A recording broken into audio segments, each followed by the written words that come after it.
Hello বন্ধুরা, good morning. সবাই কেমন আছো? আশা করি সব ভালো আছে। তো দেখুন, আজকে আমাদের এখানে প্রচণ্ড হারে জল হয়েছে। আর মারাত্মক জলের মধ্যে জানেনই তো, মাছ টাছ বেরিয়ে চলে আসে পুকুর থেকে। তো এক কাকা দেখুন রাস্তার ধারে ফাঁদি পেতে এই জালের মধ্যে কিছু মাছ উঠেছে। সেই মাছগুলো মরে গেছে, কারণ আগামীকাল জোর বজ্রপাত হয়ে এখানে একটা ডাল ভেঙে পড়ে গেছে।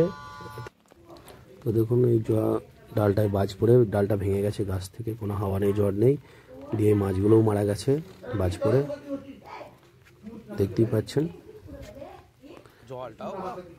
আর এই দেখুন, এদিকেও জল বইছে, তারপরে এদিক দিয়েও নামবে, জলে নেবে দেখবে তার ফাঁদিতে কতগুলো মাছ পড়েছে না পড়েছে সবই দেখবে। চলুন দেখে নেওয়া যাক। কাকা এত রিস্ক নিয়ে মাছগুলো দেখতে নামছে। দেখুন, কাঁচ ভাঙা টাঁচ ভাঙা অনেক কিছু পড়ে থাকতে পারে, সেই সব ঝুঁকি নিয়েও দেখতে যাচ্ছে। দেখুন কীভাবে নামছে, কত বড় একটা মাছও ধরেছে। ব্যাগের মধ্যে নিয়ে ভরবে, সেটা দেখবেন আপনারা। ঘুরিটা পুরো দেখবেন, তাহলে বুঝতে পারবেন।